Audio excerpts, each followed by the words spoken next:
All right. Welcome to another edition of the Edlow podcast. Subscribe, subscribe, subscribe, as I say every time, because that's what I'm supposed to do.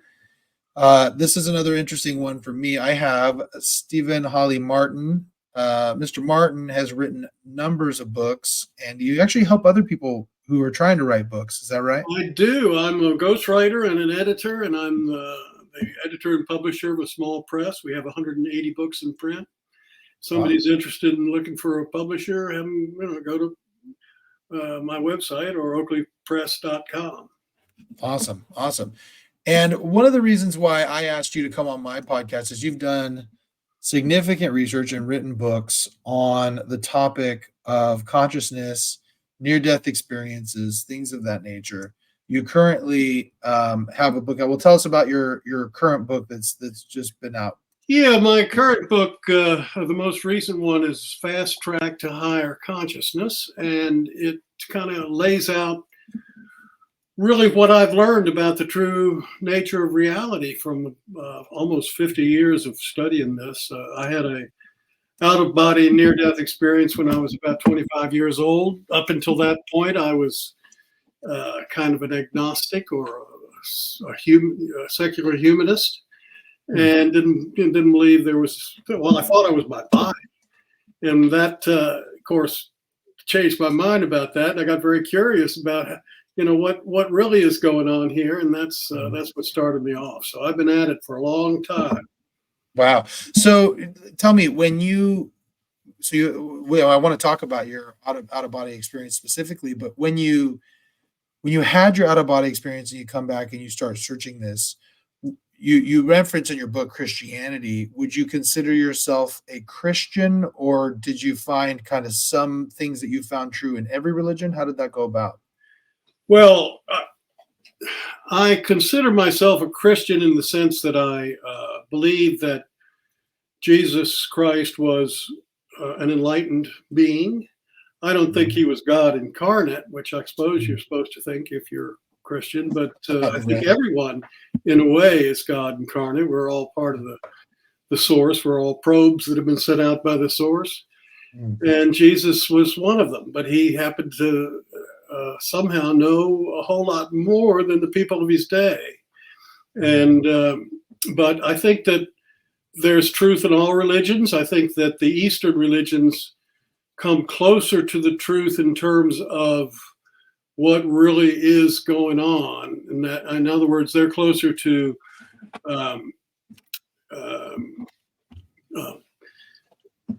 quantum physics, quantum mechanics, and the idea that everything comes from a unified field, which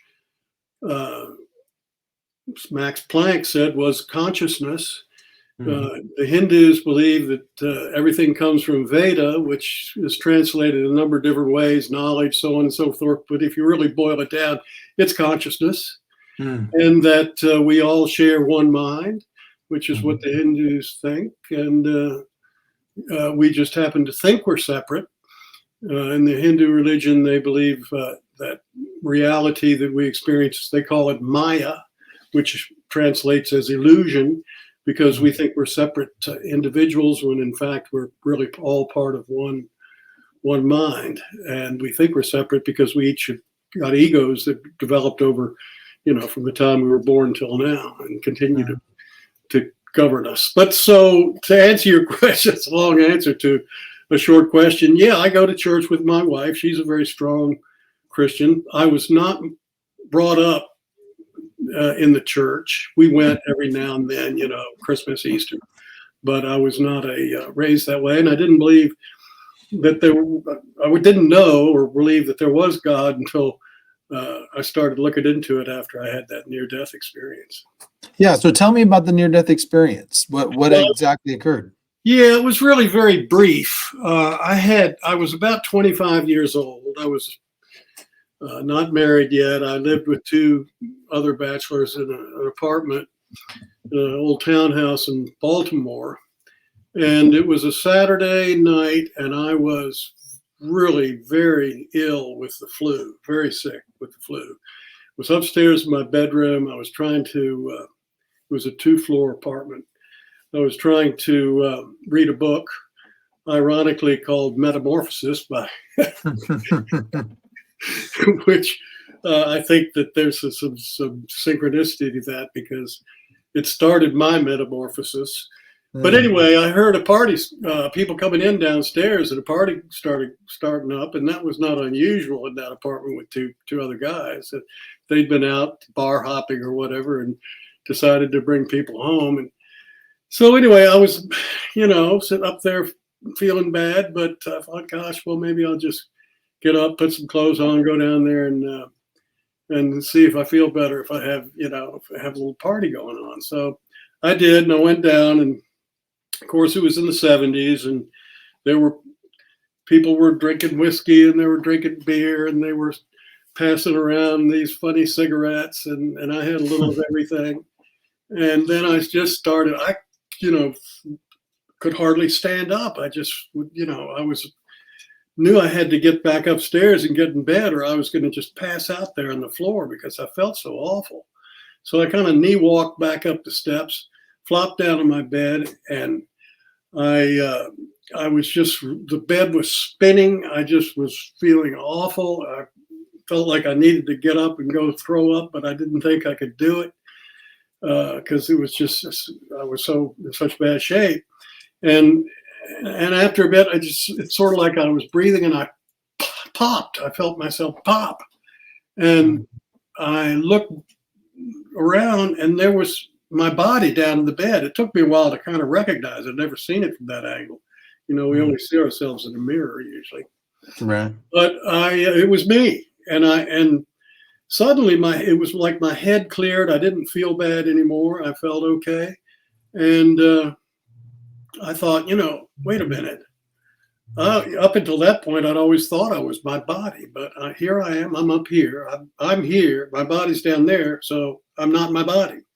And this didn't last very long. It was not a full-blown NDE, where you go through the tunnel and you go toward the light and you have the life review and all that business. I've interviewed a number of people who had that experience.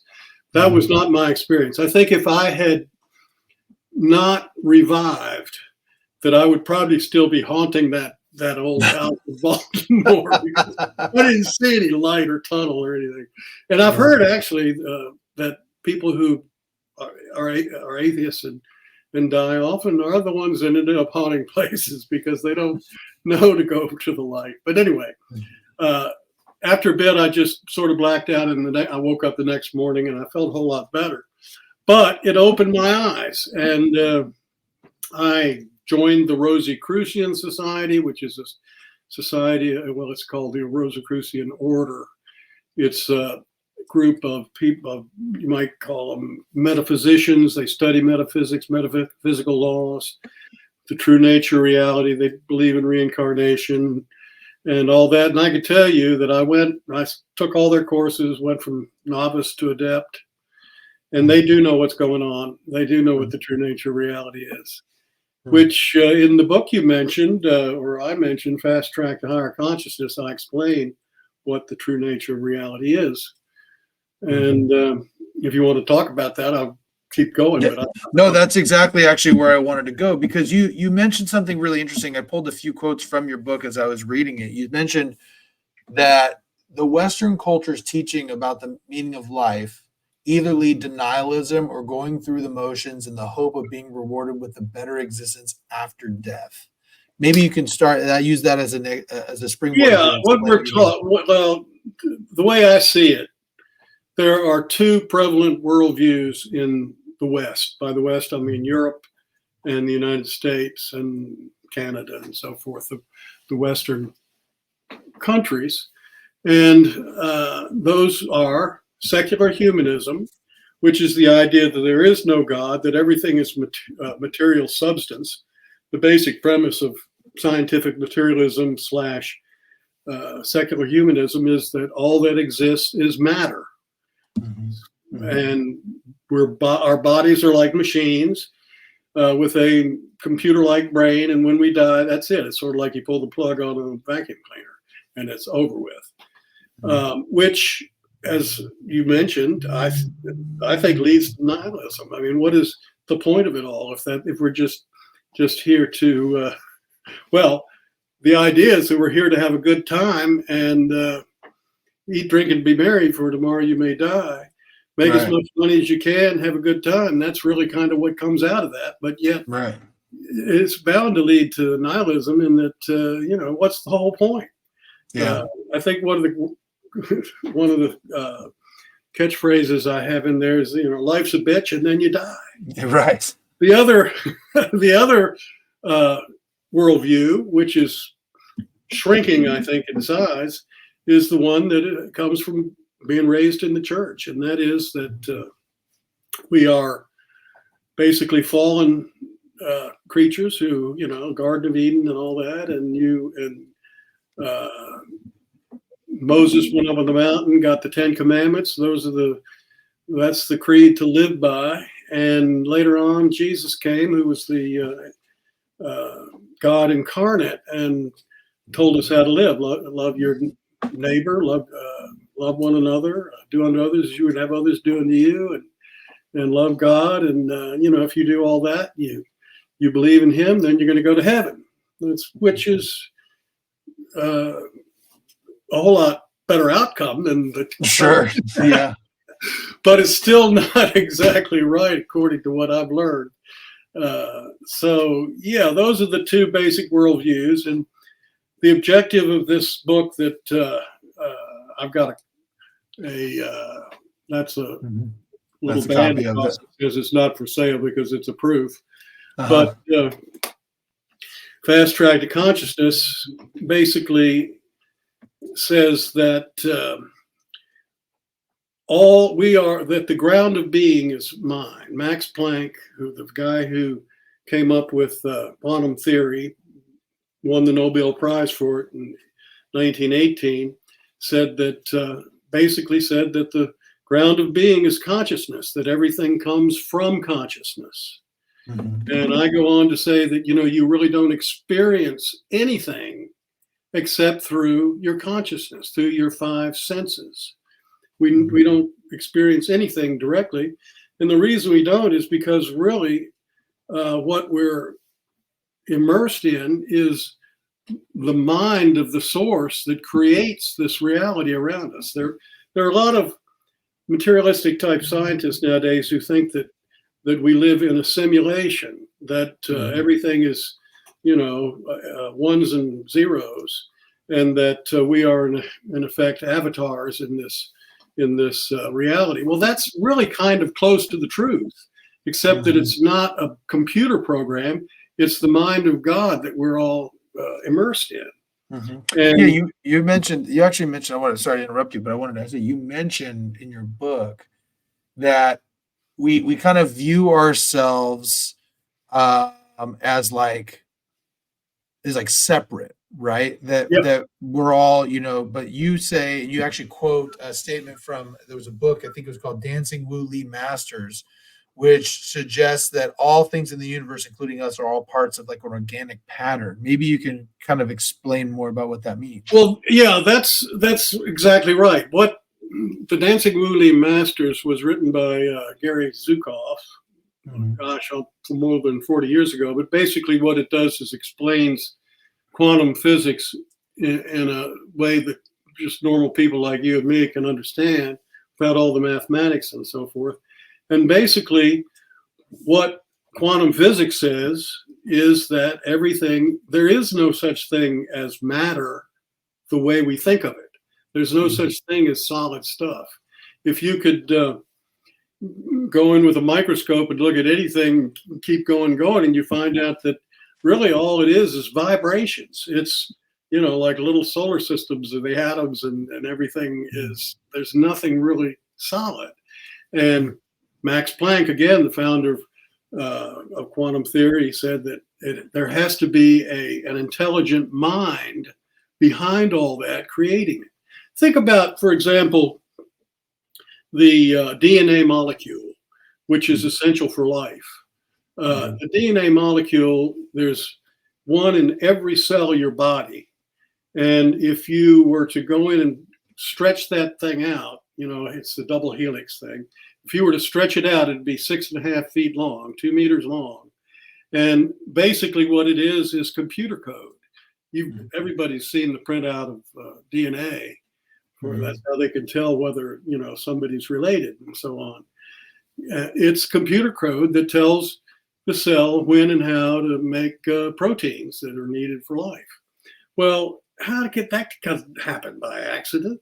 Has to be a mind behind that. Whenever there's something that's looks like computer code or even a paragraph in a book, there had to have been some mind behind that created it. Well, that's just one example. The universe, all the atoms, all the things, stars and us and everything is all connected because it's all vibrations. There's no place where the vibration stops and another one starts. It's a pattern, like Gary Zukav said, that and we're all part of that pattern. We think we're separate because we feel like we're encased inside a body, and that our mind is in our head between our ears. But in fact, what the brain is a receiver of consciousness that integrates our particular consciousness with our body. Yeah, And you mentioned in your book, and I didn't know this was true, that there were about 60 years of studies at the University of Virginia talking about how that your consciousness is actually separate from your brain. Absolutely. The University of Virginia, a fellow named Ian Stevenson started studying. He was a psychiatrist. He was head of the Department of Psychiatry at the University of Virginia School of Medicine. And he was, one of his specialties were children. And he started studying children's memories of past lives. That was in 1962. In 1966, he came out with a book, the title of which was 20 Cases Suggestive of Reincarnation, where he put forth 20 cases he'd studied where the child had memories of a previous life, and he checked them out, and they found somebody who fit that description, had that name, lived in that town, had the wife, the name of the person, said, all the details checked out, those 20 cases. Since then, he's written a whole shelf full of books. He died in 2007. But in 1967, the founder of Xerox machines gave a whole bunch of money to the University of Virginia to set up what's now called the Division of Perceptual Studies. And Ian Stevenson headed that up. And since 1967, they have been studying children's memories of past lives, near-death experiences, and anything related to consciousness and where it comes from. And they now have over 2,500 cases of children who remember past lives. 1,700 of them, at least, have been what they call solved, in that they found the person the child thought he was. And there are things like birthmarks, where on the child who has the memory that coincide with the wound that actually killed the person in the previous life. For example, there was one man who was a school teacher. I think he was in India or something. A lot of these cases came from the East, where people believe in reincarnation and don't tell their children they're just dreaming when they come up with this stuff. And this particular school teacher was on his way to school and was shot in the forehead, and died. And the child who was born, who said he was that person, had a birthmark on his forehead, a round birthmark, and a splattered birthmark in the back of his head where the exit wound would have been. And they actually found the autopsy of the man who was killed that way and verified that the birthmarks and the actual wounds were similar, because they'd taken photographs of the man and his wounds after he was dead. Do they have any situations where somebody believes they were a past life, but the person who they thought was a past life is actually still alive, or were they all dead? I have not heard anything like that. No. Oh, No. okay, interesting. But anyway, the basic conclusions drawn by the Division of Perceptual Studies researchers is that the brain does not create consciousness. It is a receiver of consciousness and an integrator with. Now, obviously, the brain has basically what the brain does is dumb us down to a certain extent. And it does have an effect on our consciousness. Obviously, you get bopped on the head, pass out, you're not going to be conscious for a while. Sure. But it's not the creator of consciousness. And that's how reincarnation, think about it. Between lives, there is no body to carry that Sure. consciousness. I think of our individual consciousness kind of as a whirlpool of consciousness within the larger mind, everything is actually conscious to a certain extent, even matter that is not doesn't look alive. So a question about that. So if we are all of one mind, like, do you believe that there is no real, that the individuality we all feel is somehow connected to our bodies and our matter, the matter side of our experience? Like, as in, when we pass away, if I pass away, am I no longer going to be Josh Edlow? I'm just going to be like a consciousness that's a part of this larger consciousness that I'm all connected with all these other people? When you pass away, you're going to still be conscious. You're going to be more conscious than you are now, and you're going to remember past lives and so forth, and you may even kind of drift away from this one. It won't be as important to you as it is while you're in your body. The way I look at it, and this is not just me, but others who've studied this, is that we have an ego which is built up from birth in this life, and that is ego's job is to survive. It's something that developed in humans over the evolution to keep us safe. We had to worry about things so that we weren't eaten by a lion. Maybe there's a lion behind that bush or a tiger that's going to jump out and get me. So that function still exists with our egos, which by the way can get us in a lot of trouble. But we also have an unconscious mind and a subconscious mind. The unconscious mind is where the ego is housed, where it's all the beliefs and things that we've been taught and have been impressed upon us growing up reside. So it's what when we come upon a situation triggers us, that we feel insulted or whatever reaction we have. That's coming out of our unconscious mind. Also, things are in there like, how you drive your car, put your foot on the brake. When you're driving down the road, if you know how to drive a car and you've done it for a while, you don't really have to think about it. It's all coming from your unconscious mind. Then the subconscious mind, which is deeper, is all of your past lives. And eventually that merges with the full mind of the universal or cosmic mind. Now, places like the College of Metaphysics in Missouri, where I've been a few times and gone to their seminars and weekends, believe that there's something like 7 different layers or so of the mind. But basically what I just described is what it boils down to. You've got your conscious mind is what you're experiencing right now. Your unconscious mind is housing all the stuff you learned in this life and how you were conditioned. Your subconscious mind is you, and it's what's connected to your higher self, which resides always on the other side, and which you merge with when you get back eventually. And then that is merged into the larger source or cosmic mind that is really everything. I had an experience when I was about 35 where I was meditating and I felt that I merged with the conscious mind, sort of a mystical experience. And it was very, very powerful.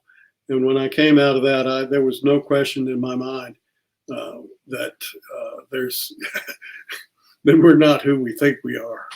So when you saw that experience, or when you had that experience, tell me what that was like, and what did you think was different after that?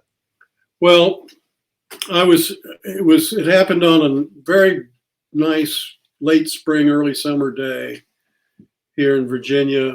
Blue sky, white puffy clouds. I was out in my backyard. I was on a lounge chair, relaxing and just meditating. And suddenly I opened my eyes and I could see auras around the trees and the grass and so forth. It was just a very strange mystical experience. And then it was like I was absorbed into this kind of void, and it was a wonderful feeling. It was, just like, love, unconditional love, that sort of, you hear about that, but it really was.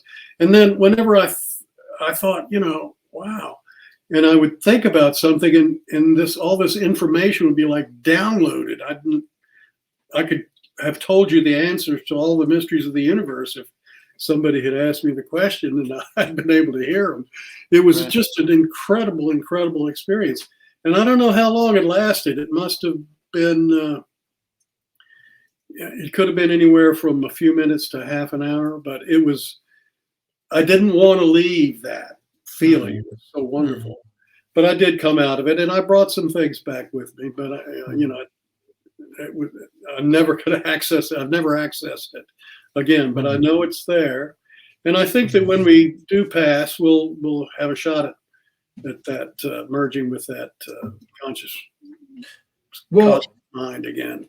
So I question when I hear this, like, for example, one thing that I've noticed, I've interviewed quite a people with NDE who've done either researched or had an NDE.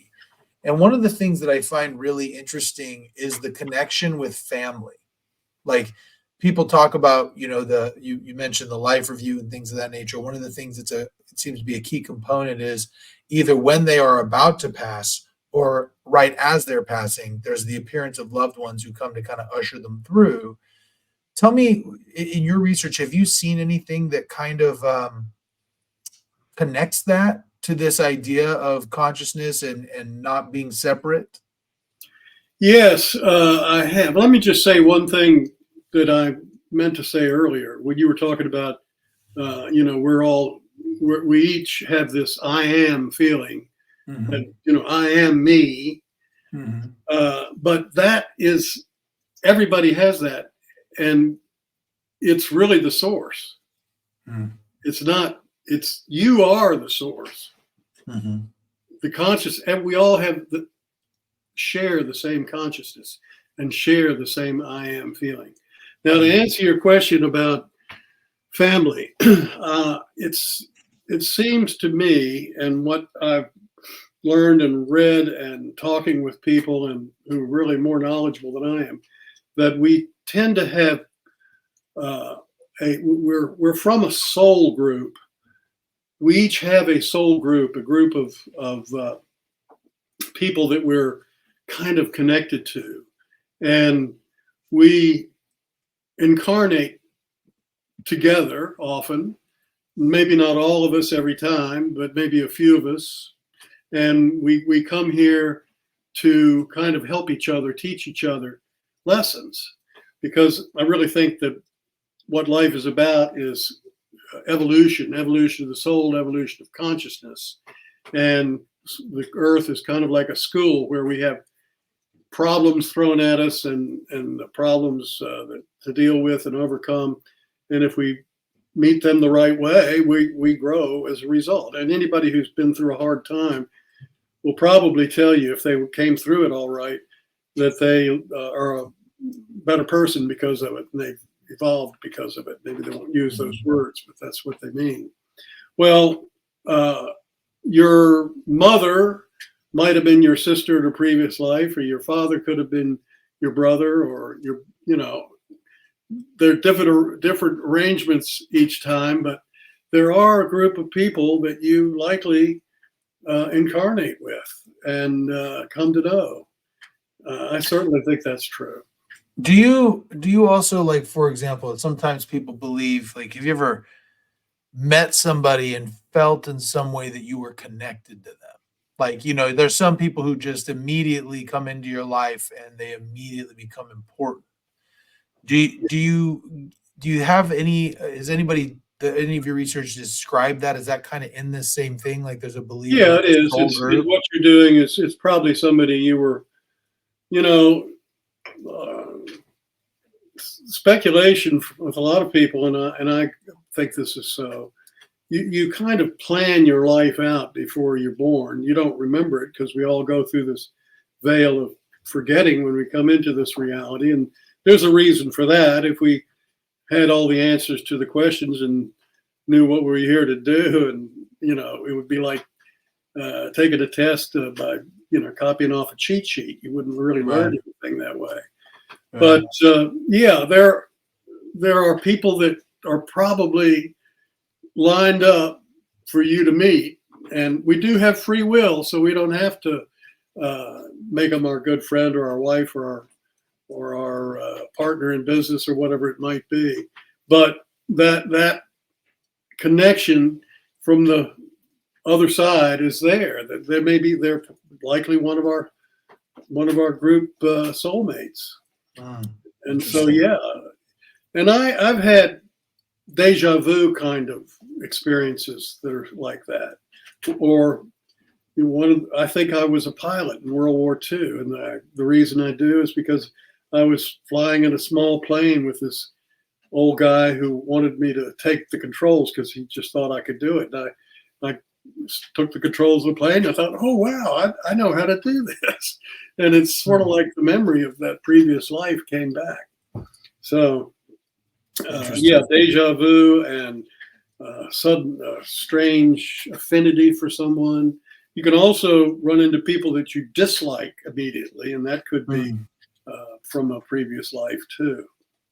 That's so interesting. So, but with all this, we've talked about this, and by the way, it's funny because a large contingent. I'm a member of the Church of Jesus Christ of Latter-day Saints Mormons, and I've got a large contingent of my listeners, and a lot of the stuff that you're talking about right now is very much going to resonate with them. The veil of forgetfulness, family connections, things of that nature.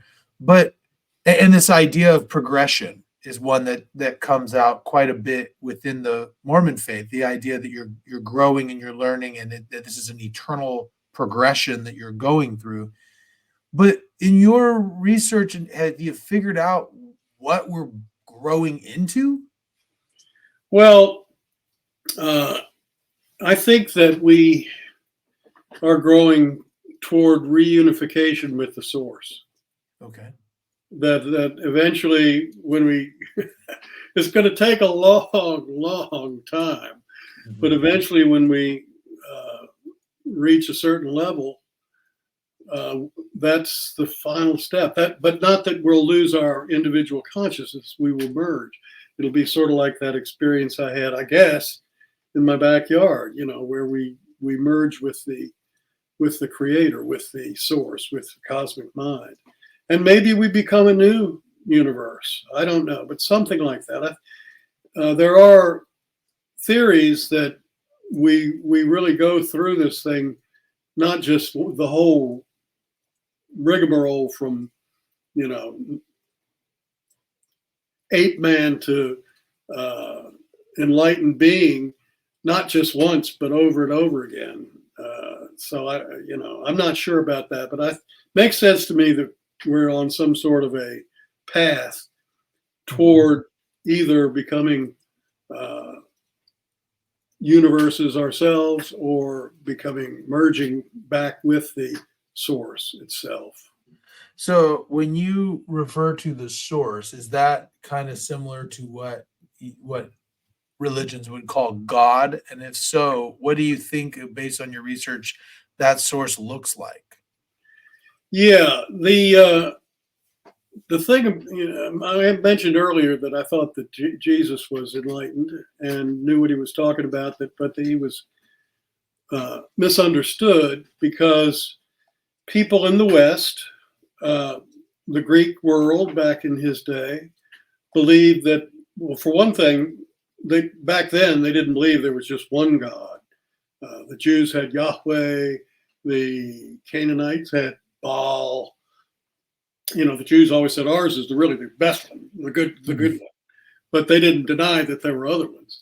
So the idea in the West, particularly the Greek beliefs of a pantheon of gods, has God as a being who's outside of his creation. Whereas in the East, the Hindus, the Buddhists, the Taoists believe that there's what they call it Brahman or Atman. Atman, I guess, is the soul. Brahman is the life force, which you could call God. And I see God or the source more as the life force. It's an intelligent field, but it's not outside creation. It is creation. It creates creation. We're part of it. We're probes that come from it and return to it. So that's why I don't call it God, because when I say the word God, to me, it means a lot of people think of that picture on the Sistine Chapel ceiling, with God and his finger touching the man, that he's a man with a long white beard. And that's not what God is, I don't think. What do you think? Well, it's interesting because my Mormon faith, that this is interesting because for people who aren't members of my faith, it might sound interesting. We believe that God is an actual, eternal, immortal man, essentially, and that he that God created us in his image, both spiritually and physically. And we actually are very different in other Christians, in that other Christians, they believe in the Trinity, that Jesus was actually God incarnate. We believe that they were separate personages, but that they are one in purpose. So when the scriptures are referring to them being one, that's what they mean. Same with the Holy Ghost. They're all separate personages that work together to bring to pass our eternal life. And so, but the thing is I am open to the idea that, it might be different than that. It's interesting because I tell all my friends, because I have a lot of discussion with a lot of my friends who, some of them are very just hardcore. No. The Church of Jesus Christ of Latter-day Saints is God's church on the earth. And then I have a lot of nuanced friends, and I have some that were and are no longer, right? And I've had conversations with all of them. And I think that I tell them all the same thing. And I say, I think that we all, when we get there, are going to be surprised how little we really know. Yeah. And it's interesting to talk to people who've had NDEs or have had out-of-body experiences and hear the research and seeing the similarities. And I found one of the things really interesting that I think it was, it might have been Robert Ginsburg. It might have been Jacob Cooper. I can't remember which one it was who told me this, but they said it's interesting because everybody describes this being that they go to like the God that they believe in, because there's really not words in the language to describe what you're seeing. So they see, if you're a Christian, you see Jesus. If you're a Muslim, you see Allah, right? Because not necessarily because it is what you're seeing, but because you don't have the language to describe it. Does that make sense? That makes sense. I would add to that your mind creates what you believe. And that's true here in this reality. I mean, we are who we are and where we are, and our life is based on has come about because of our beliefs. Right. And it takes a while for that to happen, but eventually, if I think I'm a big shot and I should have a lot of money and I can boss people around, that's who I'm going to be, and I'll probably end up having all that. If I think I'm a victim, I'm going to be a victim. People are going to, it's going to happen because that's what I believe is supposed to happen. That's something that feeds into something I found really interesting in reading your book. You talk about some experiments, and I can't remember exactly what it was, but it was like guns firing protons that proved that observation actually turns waves into particles. Can you kind of explain a little bit more about that? Yes, there's a classic quantum physics experiment, quantum mechanics, that is called the double slit experiment. And this is an experiment that was first concocted back in the early 19th century, 1803, I think, where I've forgotten the scientist's name, shone a light through two slits that were razor thin and projected them like on a wall. And what happens when you project a light through two slits onto the wall, it forms a wave pattern where the crests are bright, where they meet are brighter, and where the troughs meet it's darker. So it looks like a wave, light, dark, light, dark, light and dark, alternating. Now, in modern physics, they are able to shoot one photon, which is a particle of light, through those slits one at a time.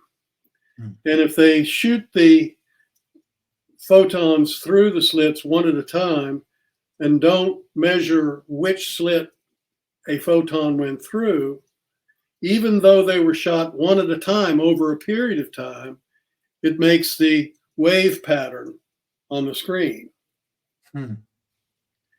If the researcher turns on a recorder so that he knows which photon went through which slit and when, it then changes everything. And what you have on the wall are all the little specks that hit. So it's his consciousness, it's his knowing that changes the waves into particles. And I want to ask you, what does that have to do? Like, we hear a big buzzword right now is mindset, right? Like, and you kind of alluded a little bit to this, right? Is that like, if you think you're going to be rich and you're going to be bossing people around, somehow that it seems to happen. And if you think you're going to be a victim, you're going to be a victim. And it's kind of one of these things of whether you think you can, whether you think you can't, you're right. Do you think that what this is showing is that there is actually a level of consciousness that dictates what happens? And is that faith? Well, it is faith in the sense that it's what you believe is what happens. And I think there's two things going on. First, let me finish with the fact that the researcher's mind, his knowledge, his awareness, his consciousness changes the wave into a particle. That can't happen if his brain is what makes him conscious, because that would stay inside his head, inside his skull. There's no way it could come out and affect light going through two slits. That's interesting. Now, let's move on to if you think you're a victim, you're going to be a victim. I think there's two things going on. I think that the individual who believes they're a victim is going to see and react to situations that bring that around. The other thing is his mind is not inside his skull. It's connected to the larger mind, which in turn brings him what he expects. Interesting. How does that work? So that's so interesting. Like, how would that work? How would it? So you're saying, like, if you have a mindset, it almost manifests these things around you to actually happen. Because it's funny, like you hear about this, right? And it seems to be like people who are successful in one area tend to constantly be successful, but they also very much believe that they can be. And yet there are people out there who are victims who they just seem to continually, it's like the same person who they get into bad relationship after bad relationship after bad relationship. It's like absolutely. They're manifesting it. Oh, yeah, yeah. Well, the person who gets in bad relationships attracts that sort of person to them because they have a low opinion of themselves. Mm-hmm. But let me say this. there's only one mind. We Mhm. think we're separate, but Mhm. we're not.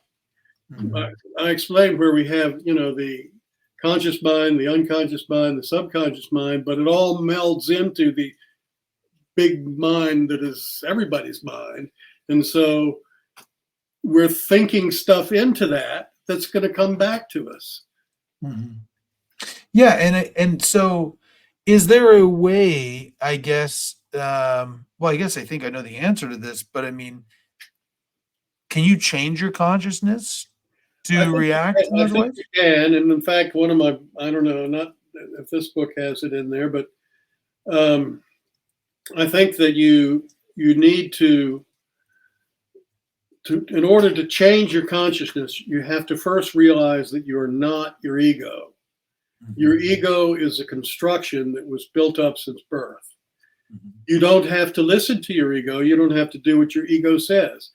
A lot of people think they are their ego and that their thoughts are them, and their thoughts are not them. You are the what I call silent observer at the back of your mind that has the ability to step outside yourself and maybe sit above your shoulder and watch yourself, so that when something happens, for example, when something happens that triggers you, there's a moment between the time that whatever happened happens and when you're triggered. And in that moment, you can decide not to react. Mm. And you can ask yourself, why is whatever it is triggering me?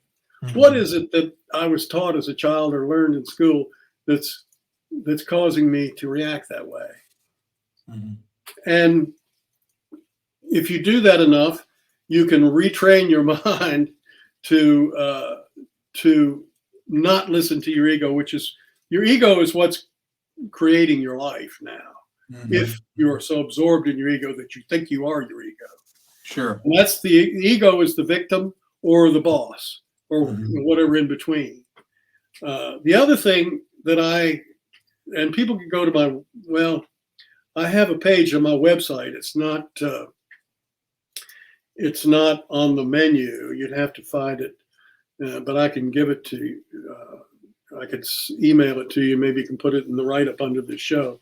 Yeah. There's a page on my website where I have two meditations Mhm. that are sort of self hypnotic meditations that I've used for myself.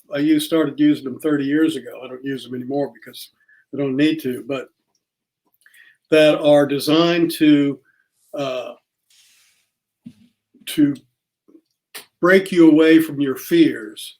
There are all kinds of fears that cause us problems: fear of death, fear of old age, fear of poverty, fear of jealousy, of loss of love, fear of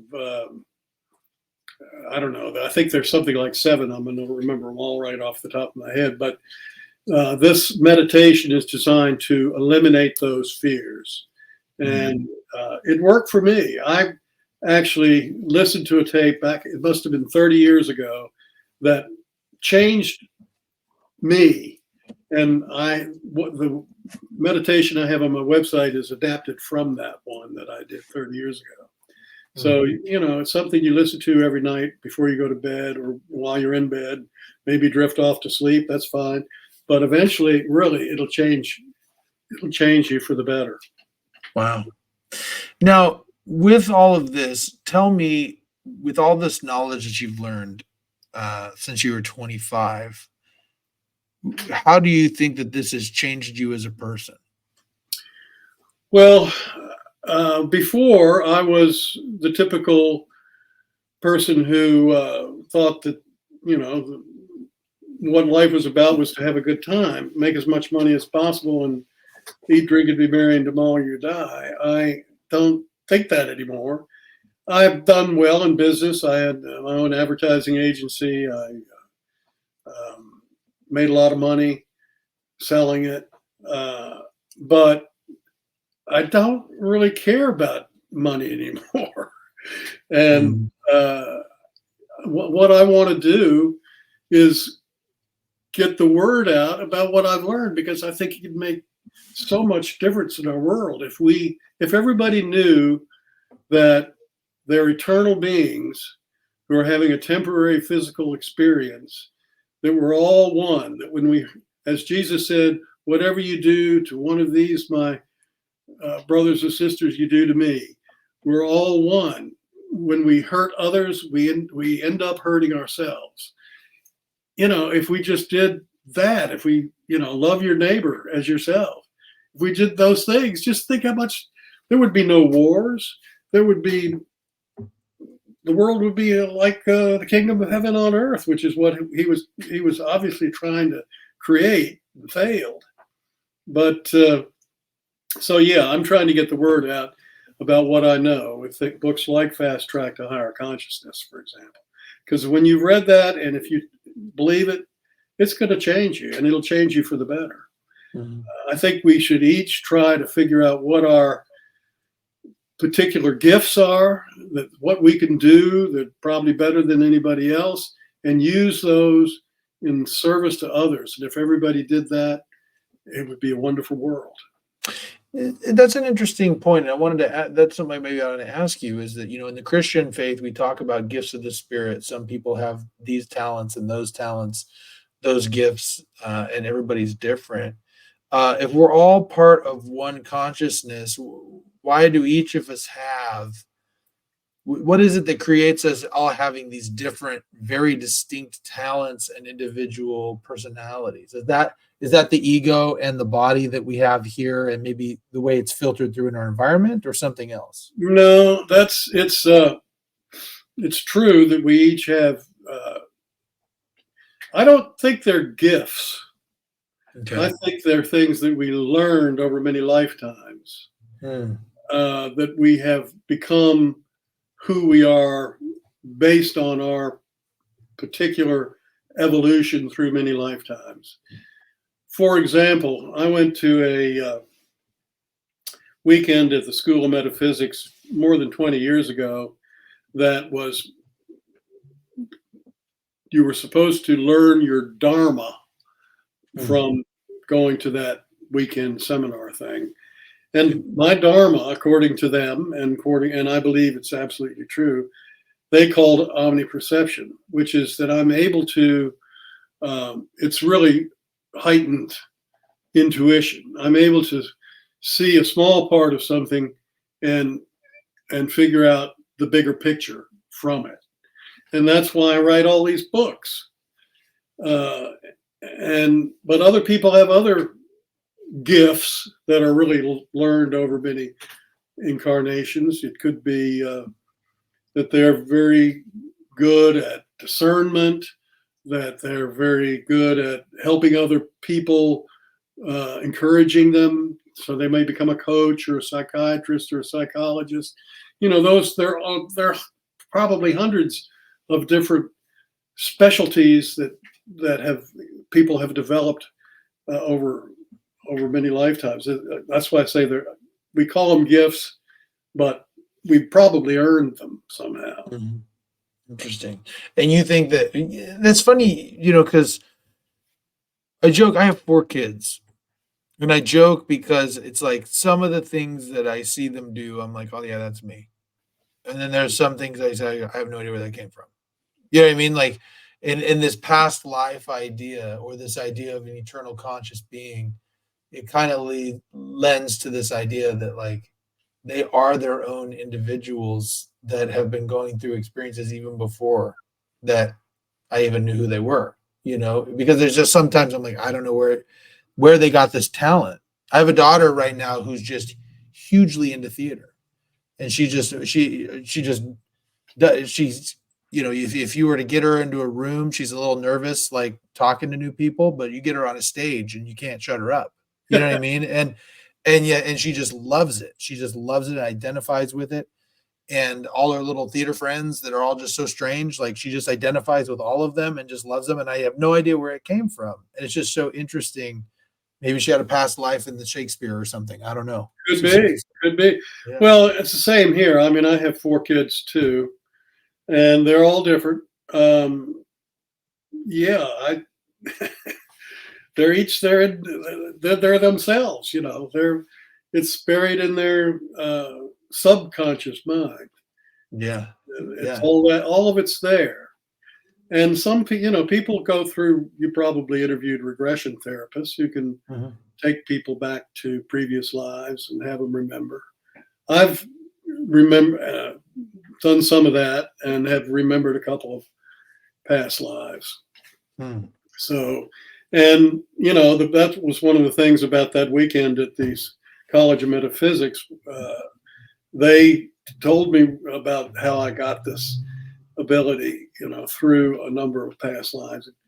They said that one life I spent almost the whole time in the crow's nest of a ship, looking over the horizon to see where the enemy was coming or something like that. So things like that.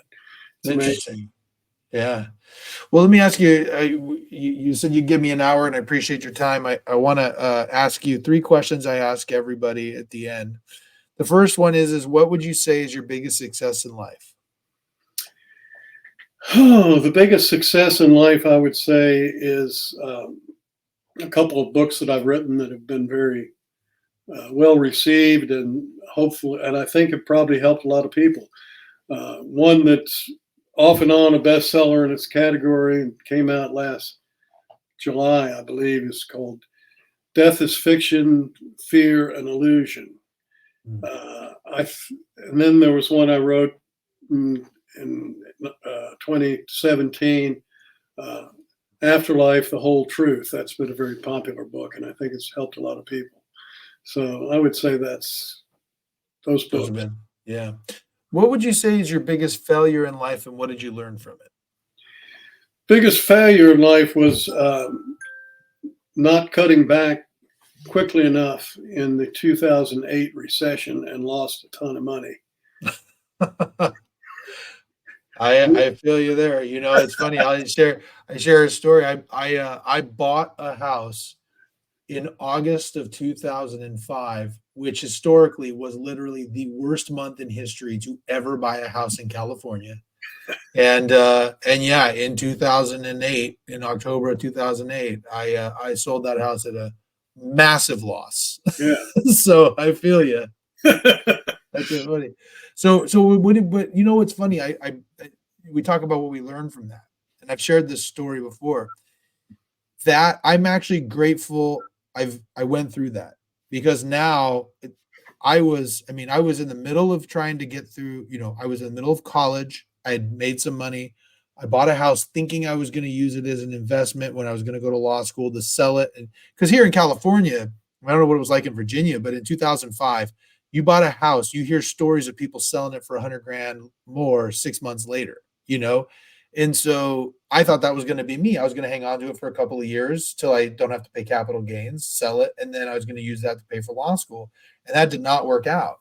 And the interesting thing about that was boy, then when time came for me to buy another house, I was so careful. There were no variable rates. I was not interested in an ARM. I wanted a fixed 30-year, something I could afford. I didn't want to be mortgage poor. And now I live in a great neighborhood, great house, and it fully informed all of my financial decisions afterwards about debt and things of that nature, to where now financially I've done very, very well. Luckily, that came at a time in my life when I was very young and still had time to recover. Right. Right. Yeah. So now, last question for you. We've talked a lot about the hereafter and afterlife and meaning of life.